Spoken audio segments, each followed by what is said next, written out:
Hello, I'm Smita Tharoor, and welcome to Stories of Unconscious Bias, a podcast where I ask guests from around the world to share their story and to reflect on their life experiences with unconscious bias. I hope you enjoy listening. They were recorded globally under COVID-19 lockdown conditions.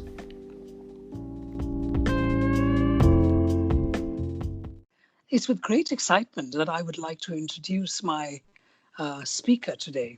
I have got an amazing multiple award-winning Bollywood actor.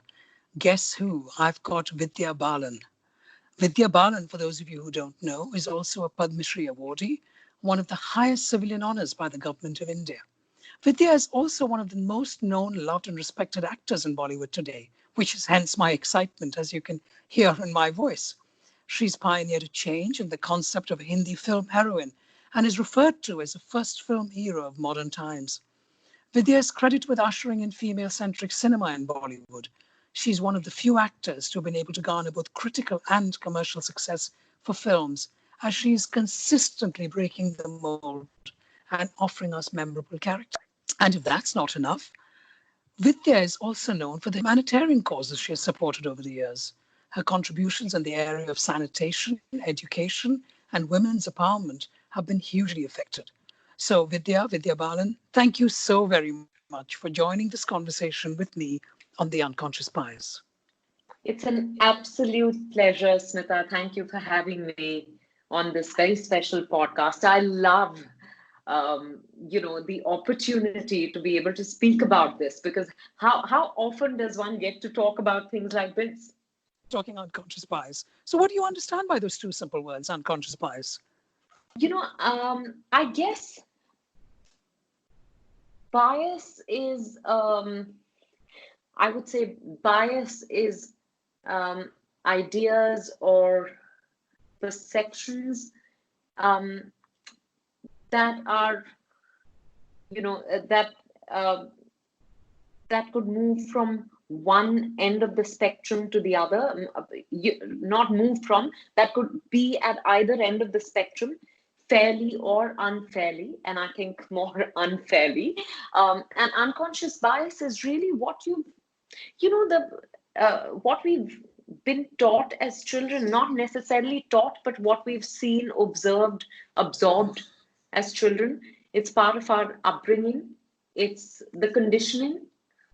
Would you agree when I say that? I entirely agree with you. I mean, you said three things there. You've said preference, which of course it is. It's just an implicit instinctive preference, X, Y, or Z, and it could be positive or negative.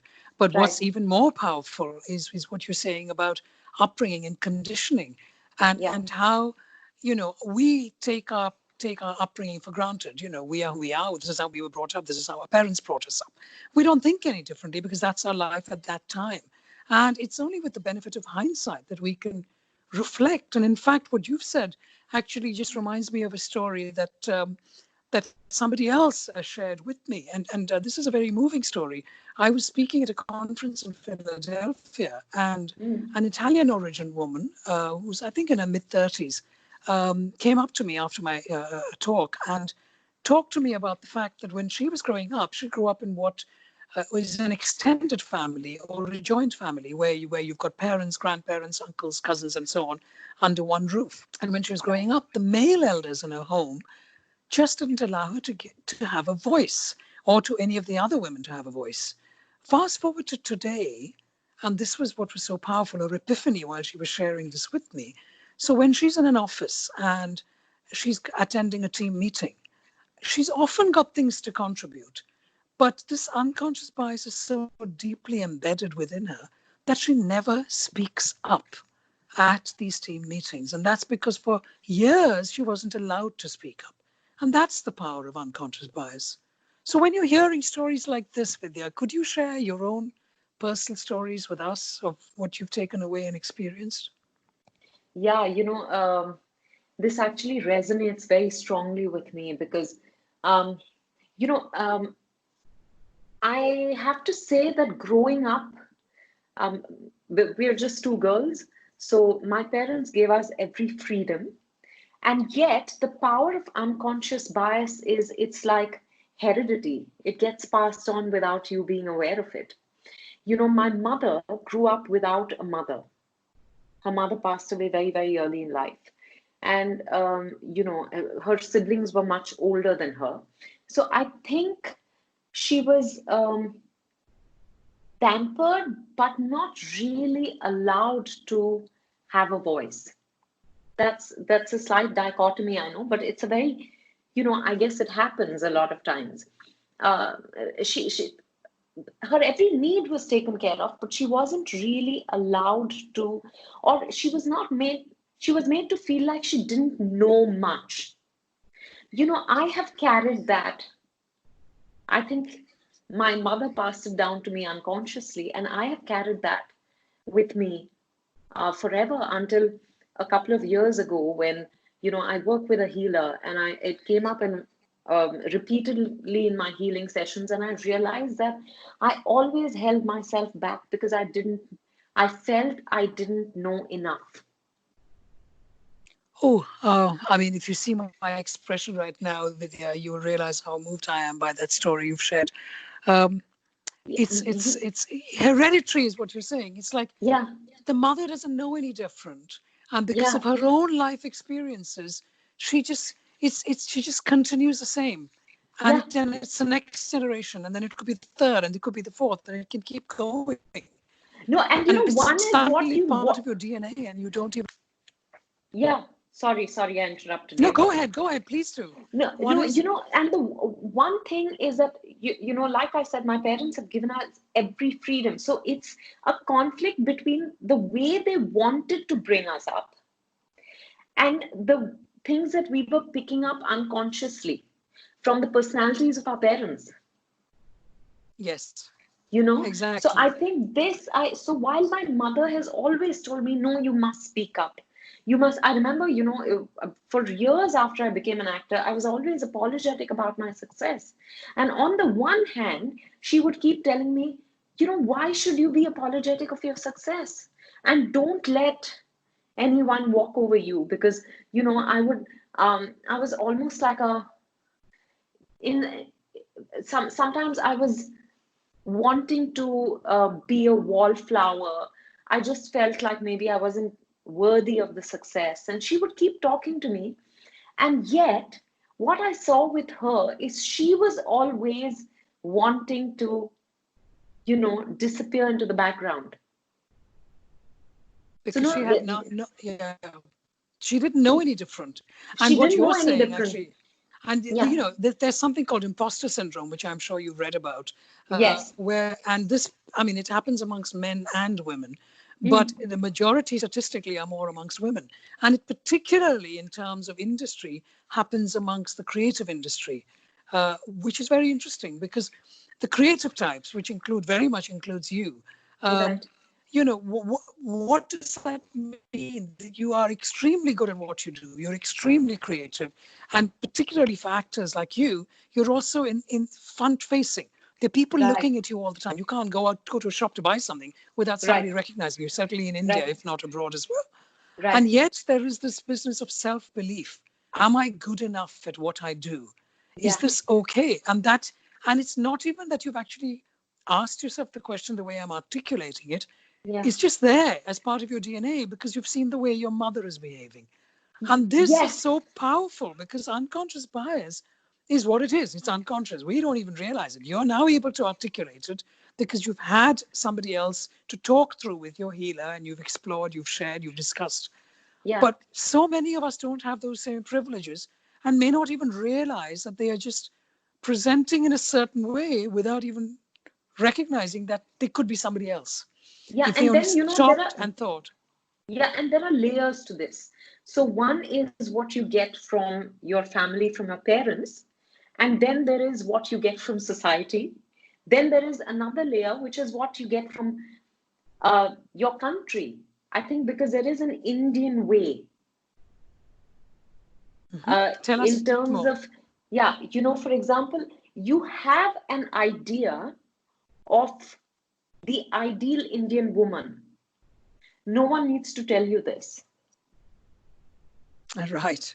It's been, of course, in popular culture, it's been bandied around enough for all of us to recognize it. But even if you didn't watch anything or read anything, you've seen the women around you, and you've seen the kind of women that get eulogized. Yes, I'm And smiling now rather yeah, than rather than looking sad when I'm hearing this, because I'm wondering what the listeners are thinking when we're talking about the ideal Indian woman. right. But yes, but you are so right, and even those listeners who are not of Indian origin will have their own unconscious bias of what an ideal Indian woman looks like, or sounds like, or behaves Yeah, like. yeah. Um, and then what happens? So tell us more I about can that, the also tell different you, layers, yeah, please. so yeah, I think there are one, you're in an individual, so that your parents have a bearing on who the person you become, and then you're a girl. Okay, so that the dynamics of that are completely different, especially in a country like India. So what you said to me about that woman, um, about the Italian woman, she was Hmm. Italian, right? Yeah. That's correct. So Yeah. it's the same thing. You don't even realize how we're actually in. Okay, I'm going to give you an example. Please. It might make it easier for me to articulate what's going on in my head. Hmm. So when I got married, and I believe I'm an individualist, I believe I'm a feminist, and I've always been very proud of that. And I got married. Um, this was about 8 years ago, and Hmm. I was doing very well in my career. I was my own person, so and it was a choice. It was um, Siddharth, my husband, and I knew each other well enough, and it was I could be myself with him. Having said all that, when I got married, suddenly I began to feel the pressure to be a certain type of woman, a certain type of wife, a certain type of daughter-in-law. And it began to put a lot of pressure on me. I was trying to spread myself thin, and really, I was feeding this idea of the perfect Indian wife that I had unconsciously picked up probably since my childhood. Since birth. Yeah. You know, Yeah. yeah, since birth. So I was suddenly wanting to be. Of course, I was busy at work, but I felt a certain compulsive desire to control the workings of my household. You were creating the own pressures on yourself. Yeah, Nobody absolutely. else was making Not these no demands one of you. else. Not at all. Not at all. And because I guess I've also, not just with my mother, but all around me, I've seen women give men in their lives priority. I began to feel like I needed to do that with Siddharth. Despite the Suddenly, fact that your husband didn't expect that of you. not at all. And it was an equal relationship when we got married. And something changed the day after we got married. I suddenly began to see myself differently. I remember I was at work, I was doing an emotional scene, and normally when I'm at work, I'm completely disconnected from the world. And my cook called me and she said, "What should I cook?"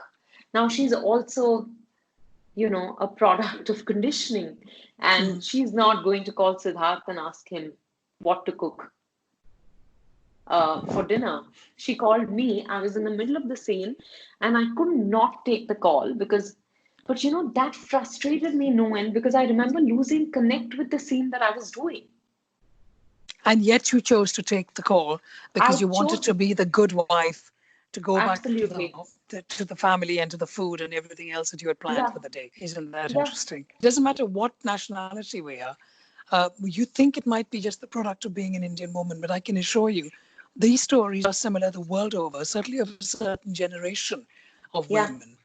Um, Maybe somebody who's 25 today in the West and in India may not feel the same way. I don't know, but it's I this hope whole not. conditioning of expectations Yeah. is quite different, and it's there for so many generations. And how do we unpick that and challenge that? That's what's so interesting.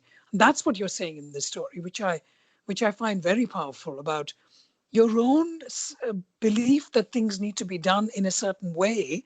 And as a result, you're actually making your life harder, even though Yeah, it's nobody else has put almost like, pressure on yeah, you. it's almost like you need to develop wings when you get married. So, you know, you can fly to wherever you need to be and fulfill your familial societal obligations. And then it came to a break point when I remember, you know, Siddharth's clothes were um, due to be back from the the laundry. And when I came back home, he asked me, he said, just ask the house help if she's got the clothes. And I said, oh my God, I forgot to tell her. So he told me, he said, no, but I had told her. I said, no, but I forgot to tell her. And I began to cry. And he told me, he said, what's wrong with you? Why are you crying? I said, you know, because I was supposed to, I should have reminded her because I knew she hadn't gone and gotten the clothes. And then he sat me down and said, what's really happening? You know, the girl I married and the girl you are today are two different people. You know, oftentimes I've heard so many women say that men change after marriage, or rather, men don't change after marriage, and that's the problem. And women change too much, and that's the problem. Men want to continue to be boys, while women suddenly become mothers. You know, that is the thing, Smita. I feel and okay, I don't know about the rest of the world, but I feel when an Indian girl gets married, she doesn't become a wife, she actually becomes a mother to the man. She thinks she should become a mother to the man. Yeah, She feels that's how it should be, that men need to be mothered. And then the yeah, next thing you know, exactly. you're doing his laundry, you're cooking his cake. The next thing you'll be cutting his toenails. No, I'm being funny, but do you know what I mean? But it's so Yeah, interesting because your story just reminded me of something that I happened to hear when I was in London. right, I listened, I went to hear the Nigerian feminist writer who you probably read, Chimamanda Ngozi Adichie. right. And she was speaking at an event. And Hmm. I'm paraphrasing what she said, but I remember the Right. point she made. She said, how many of us, and certainly in the West, most of us in heterosexual relationships, at any socioeconomic, would have a dishwasher in our home. So she said, for those of you who have a dishwasher in your home and you're in a heterosexual relationship, and of course, India is slightly different because you also have home help and staff and so on. But in Right, the West, right, it's completely different. We do things ourselves, right. both the husband and the wife. And yet, in the West too, the wife will do the bulk of, or the woman in the heterosexual relationship, you don't have to be married to make a point, but you're living Yeah, together, yeah. will do the bulk, the caring of the man, caring of the home, XYZ. So the dishwasher example that she gave Yeah. was of the fact that she said, I realized, she said, my husband was unloading or loading, doesn't matter which, the dishwasher. And I said, thank you so much. And it was Mhm. just two words. And what does that mean? That means that unconsciously, I have taken the responsibility of unloading or loading the dishwasher. So therefore, I have to thank somebody else, my partner, for Yes. having done it for me. Oh, Therefore, absolutely. our unconscious is that we are taking on these responsibilities of doing the laundry, sending it off to the laundry, agreeing what we're going to cook for dinner tonight, making sure the kitchen is full of the supplies X, Y, Z. And if Yeah, our partner chooses to do that, our yeah, male partner chooses to do that, I'm only talking heterosexual relationships, yeah, we feel, yeah, oh my word, they've done something for us. Thank you so very much. yeah, And exactly. this is the power of unconscious bias. I am married and I have three sons. So think about that. Right, So I'm right. surrounded by men. And then Yeah, how do we then create our identity in this communication about equality and feminism and belief in ourselves and our careers and XYZ? So so tell us a little bit more, Vidya, because I just kind of slightly digressed. I was remembering the story of the dishwasher that I no, no, happened to hear. absolutely. But tell us more about your stories, because I know the listeners want to hear your stories. You know, I have to share with you an instance that I love sharing with people. When I was there, when I just got married, my father one day called me and said, "Let's do a meeting with your." My father's handled my finances always, you know, because I couldn't care less. But also, I think unconsciously, because I didn't think I was capable of handling the money I was earning, because these I'm are, trying not to laugh. but look at it. And I just felt it was safest with my father, and God bless him. He's taken great care of the money. But the point is, when I got married, he told me, so when do we fix up a meeting between our financial advisor and Siddharth? And I said, for what? Good thing No. a man has come into her life. Let's pass the baton. Yeah. So I told him, I said, so, I remember I got really angry with him. I had a fight with him. I fight a lot with my father. And I told him, I said, so are you telling me that I'm capable of making money, earning my own money, but I'm not capable of handling it?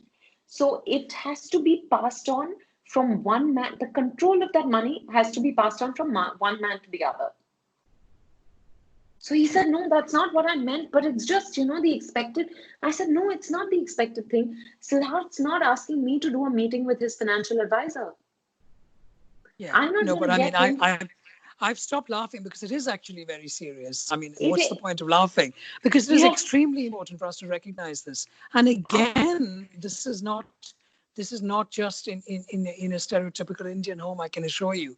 right, I have heard many stories from many of my girlfriends who are not Indian, who would right, share, yeah, yes, we have access to a credit card, but beyond that, my husband is in charge of the finances. right. Absolutely.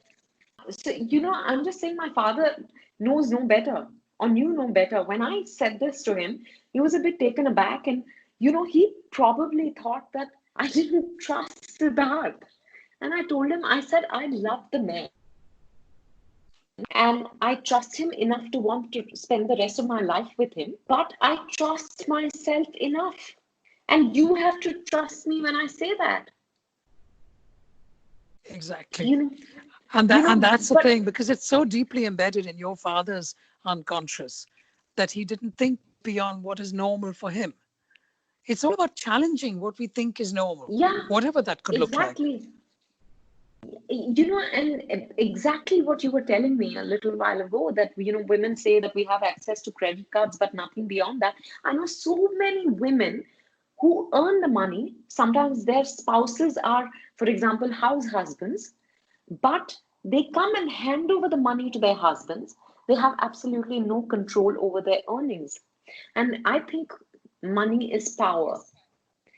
So, you are relinquishing that power, and it's a very lopsided equation then when that happens. So Because true. In you fact, don't want the man to feel that even though he's not earning, that, he shouldn't feel powerless in the marriage. Whereas if the woman was a homemaker, the man wouldn't do the same thing. I want to talk about one more thing, Yeah, and that is about body image yeah, and what that means to you as an actor, as somebody who is seen out there in the real world. And for those of you who have not seen Vidya Balan as an actor on screen, in England, you can certainly get it on Netflix, many films, subtitles. I urge you to see her because she's an amazing actor. thank And a you. beautiful one at that, and a beautiful one at that. So it's like double positive, good looks and fine talent. But tell me about body image and your experiences around that.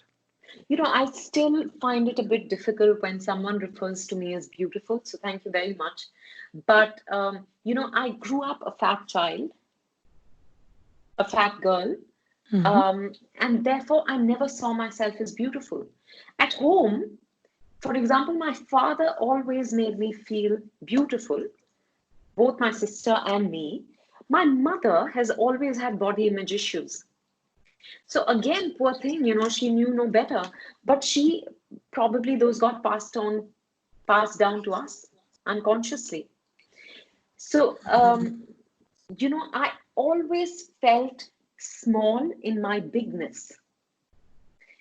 And it's, so growing up, even when, for example, when I was a teenager and there were boys who came up to me and said, we like you, or I never believed it. I always thought that there was some catch there. that he couldn't really be liking me, could he? Because I had been brought up to believe that beauty and desirability are preserves of thin people. That, if you're fat, if you're fat, you're a lovely person. So inversely, I do carry this unconscious bias, and I will be very honest with you. When I see a fat person, I always feel the person is friendlier. Whether or not he or she is, you know, it gets revealed over time. But I always feel fat people are warmer.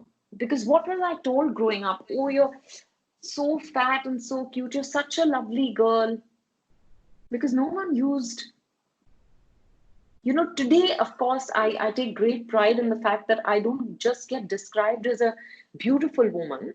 There are lots of accomplishments that precede that adjective, but it's still, I think it's still a bit sometimes, and I've gone through, even after becoming an actor, a public figure, I've gone through huge ups and downs bodily, literally, you know, and I've been scrutinized, I've been criticized, and all of that um, has been extremely damaging in one way, was extremely damaging. But what it did eventually, Smita, is made me realize um, that I can spend the rest of my life hating my body and I'll have nothing to show for it. But if I embrace myself, because no one else is going to if I didn't, if I embrace myself, you know, this one life, who knows what is to happen after this? Maybe um, I'll at least, have lived a better life. And that really, my healing work has helped me embrace, love who I am, body, mind, and soul. It's a lifelong journey, but I think I've come a long way from where I was. I have to admit to you that I've had huge hormonal problems, which is also because I was constantly rejecting my body. And I remember initially, when I would step out for appearances, my body would bloat, it would swell up. I would have water retention because I would be petrified of the judgments that were going to come my way. I'm so grateful that you're sharing these stories with us. No, Smita, if someone who needs to hear it, even if it's one person needs to hear it, who needs to hear it hears it. I feel grateful because I know that I didn't have anyone telling me that. And that's exactly it. And that is what purpose of my doing these podcasts is for us to all hear it and say, you know what, we're all in the same boat. And it's so much, so many different aspects of us as human beings, and Yeah, every one of them somebody out there has experienced. yeah, Certainly your story is, I'm sure, very familiar to many people all over the world. um, you don't have to be Indian, you don't have to be an actor, you true. don't even have to be somebody who's been embedded with a certain unconscious bias. It could be that it came later. But the Right. point is one's own self belief. What is it Yeah, that we think about ourselves and our body image? And because you were plump as a child, today, which is a lovely thing, that when you look at anyone who is fat or plump, you immediately warm to them without even yeah, realizing why. It's just an instinctive, because you were like that once. And even your simple reaction to my saying that you're beautiful, listeners, for those of you who for some weird reason don't know who Vidya Balan is, please do Google, and then you will understand what I mean. Because of course you are, and I mean, all of us who know you and know of you will think that that's so silly of you to even suggest that. That's an odd thing for you to think. But thank you. of course, but that is the power, you see. It's how do we see ourselves, and Yeah, how do we go through life, and the fact that you even shared that how your body would react because of yeah, your own body image and your belief about how you saw yourself. Such powerful stuff that doesn't that affects so many people, so many women around the world. So I mean, I really, really appreciate that you are sharing the story. And then you correctly said, even if one person or five people listen to these stories and recognize and within themselves that, you know what, it's okay. It's okay for us to Yeah, accept who we are and move on. Well, then yeah. for that alone, you've been amazing and wonderful. But so top tips, Vidya, what kind of top tips can you share? It's I really think that I don't know what advice I can really give, but How do you one has manage? to, yeah, my, like I said, my healing work has helped me greatly, and the more I talk to it about I'm the more I talk about it to people wherever I go, because I get invited to a lot of forums where these conversations come up. I realize that it helps me love and accept myself more and more. But I have a very simple technique, and it sounds really simple, but it can be very tough. Just when you're going through, if you are going through any body image issues, just stand in front of the mirror, look at yourself, and every day find one thing that you like about yourself. And even if you can't, just look at yourself in the mirror and I say, I like you, and fake it till you make it. It works. It's not humbug. It's not some, you know, thing. I know a lot of people laugh when I say things like this, but I had done it and I know how powerful it is. Because initially you're like, what rubbish is this? How can I be standing in front of the mirror and saying to myself that I like you or I love you? And how can I? And what's amazing, Smita, is that when I started this exercise, I would be like, there were days when I'd be like, but there's really nothing that's exceptional. And then I realized it does not have to be exceptional. It just has to be something that, do you like your, and suddenly you start observing yourself more and you start appreciating yourself more. It's a very simple exercise, but it's very powerful. I completely believe that. And I'm sure that a lot of people were thinking, stand in front of the mirror. But it's not easy. It's also a very brave thing to do. And, Yeah, and that's why it's so powerful. It's very yeah, simple and it's also very brave. And so it's about having the courage to go there, stand in front of that mirror, genuinely look at yourself. And as you rightly said, and that's what's so powerful, the more you do it, maybe day one, no, maybe day two, no, but by the time it's day 10, 12, 50, and 100, and you're doing this, it becomes the new normal. yeah, And as soon as it becomes a new normal and you are learning to like yourself and love yourself for who you are, warts and all, literally or yeah, metaphorically. exactly, exactly. Oh, this is And wonderful. Wonderful. it's very empowering.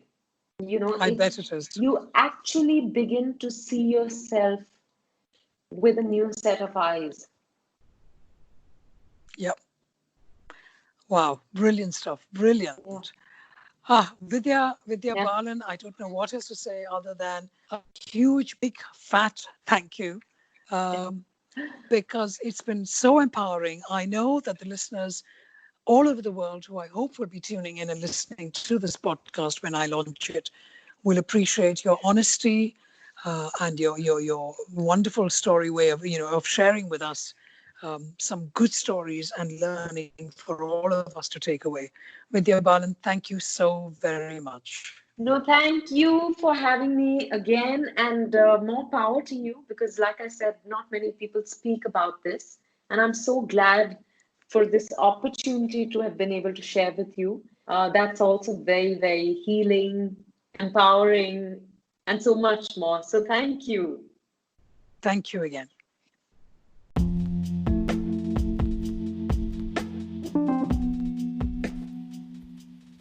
Thank you for listening to Stories of Unconscious Bias with me, Smita Tharoor. Stay tuned for the next interview in a week's time.